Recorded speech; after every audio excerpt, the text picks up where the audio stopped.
iHeartRadio Broadway, driven by Mercedes-Benz.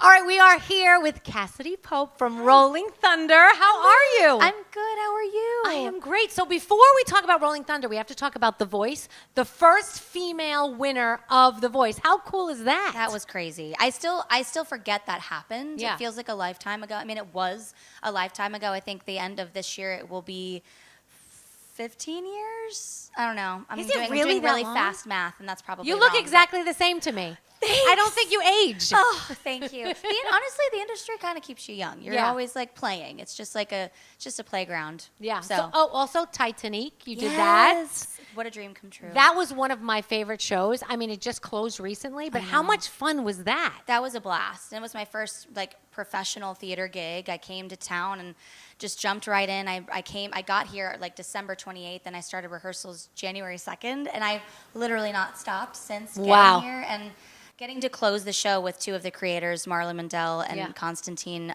it was just like a dream come true. And you played Oh. Rose. I played Rose. Yes. It's also like one of my favorite movies of all time. So just all of it meant so much. And that show is crazy because it's just like a parody on the Titanic. Yeah. But I felt like a lot of it was improv. Am I right? A lot of it was improv. My character doesn't really do much of the improving. I just kind of would mouth whatever the Celine character would be Yes. telling me to do, and it was always a surprise. It was like never the same. It was always just like, kept us on our toes, and the audiences always loved it. So And much sometimes fun. we would include them. So Yeah. it was fun. So we go from a show like Titanic to a serious show like Rolling Thunder. Yeah. Which, by the way, huge in Australia. Yes. They bring it over here. I think they tweaked it a little bit. Yes, they made it more of like a musical as opposed to over there it was more of a concert Yeah. forward thing. And here they incorporated a lot more stories, a lot more just like experiences through the Vietnam War. And I'm playing Linda, who is a girl whose boyfriend left to go to the Vietnam War. I end up going to college, learning more different perspectives on the war, and like I kind of evolved throughout the show, which is fun. Now, did you do a lot of research on the Vietnam War before you started doing the role? Yes. Okay. Yeah, I was like, I should probably brush up on this. Obviously,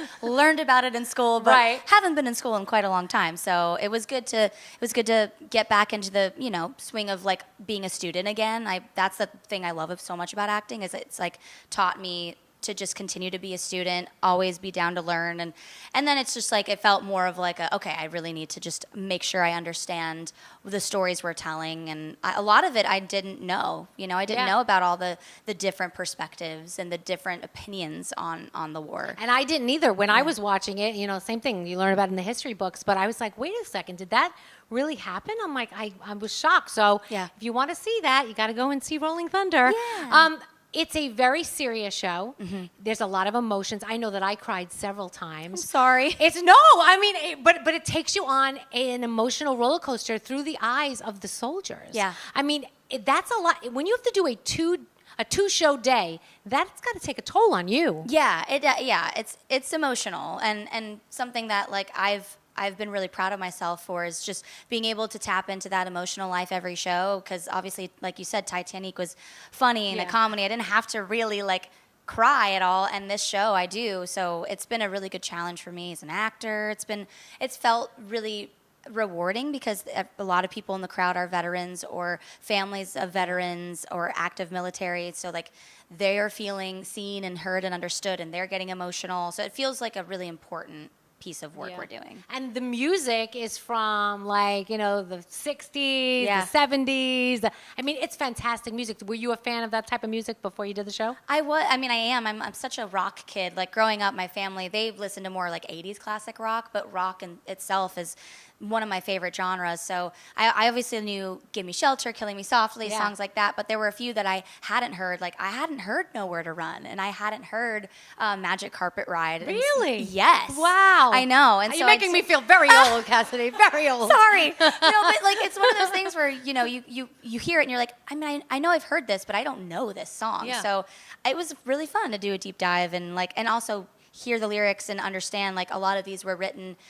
either in protest of the war or just like talking about how they felt during that time, needing an escape. Like the songs really cover a lot of ground in that way. And as I'm watching it, I'm like, okay, I know what's going to happen to this character. I just knew. Oh. I knew it. I don't want to give anything away. And I was crying before it even happened.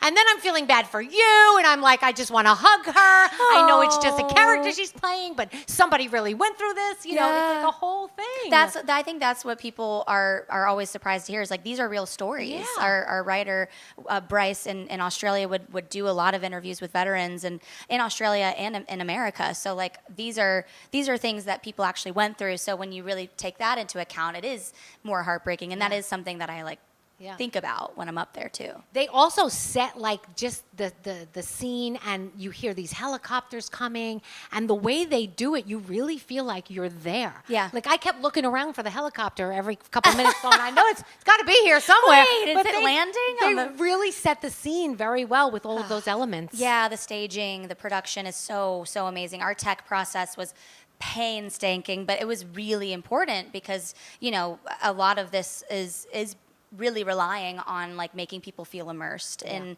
all these situations, because there's points in the show where we're telling a story about what the soldiers are going through in the jungle at war and me going to college. So like there's like all these moments where we're on stage together, but we have to create these different worlds, and I think they did that so well with the production. They did a great job.